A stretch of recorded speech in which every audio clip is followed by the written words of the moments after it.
So I'm out here in Pittsburgh, and I'm working on a game called Angry Bots, which features a lot of robots and sounds of steel. And I figured, what better place to record some sounds of steel than the city of steel itself. So you see this steel railing. I have my backpack and I have my field recorder, some drumsticks, some metal objects. I'm gonna hit it a few times and see what sounds we can come up with.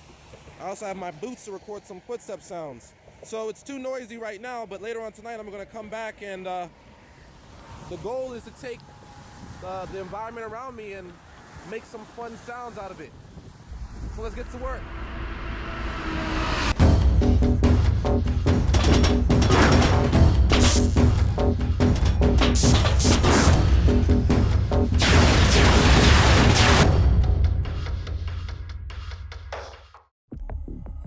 For this demo, I'll be using PureData, a visual programming language that allows you to program by creating objects and making connections between them with wires instead of writing lines of code. The game audio engine itself was developed by Leonard Paul at the School of Video Game Audio. What I'll be doing is creating and connecting patches within PureData and using his game audio engine to connect my patches with the game. I started working on this game by just playing the game multiple times repeatedly and taking everything in. The visuals, the gameplay, the enemies. After I've played it for a while, I'll play it again, but I'll start taking note of every sound in the game and putting it onto an Excel spreadsheet. Once I have this sheet, I'll start thinking about sounds in terms of layers that I'll create or record. When I first attempted the machine gun sound, I used a loop that sounded like this. So if you listen, you can tell there's a certain rhythm in the sound that really sounds unnatural. So I didn't like this loop and I ended up throwing it out. What I opted to do instead was to experiment with the Metro object in PD.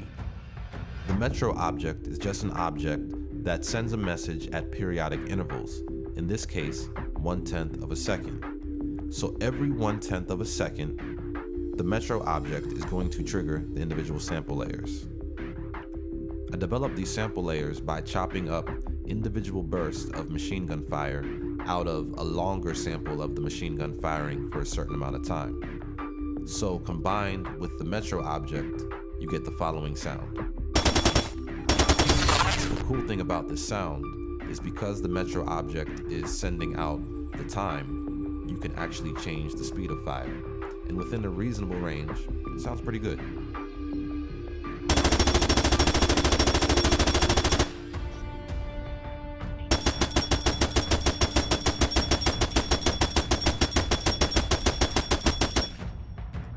To best sync the rate of fire with the visuals, I decided on a speed of 100 milliseconds.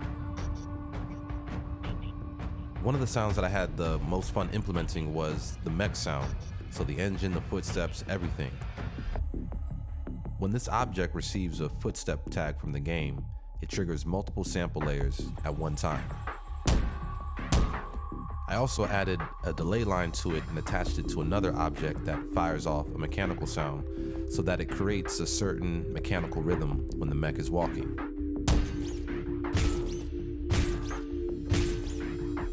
To complete the mech sound, I wanted to add an engine, and the challenge with adding an engine is this. You need a way to smoothly transition between the engine powering on and the engine continuously running, which will loop as long as the mech is running in the game. So what I did as a workaround was the following. When the first mech footstep tag is received from the game, it turns on the power up engine. There's also a delay, and this delay is roughly the length of the engine power-up sample. So essentially, once the engine power-up sample is finished playing, it transitions to the continuous engine that loops throughout the remainder of the mech movement.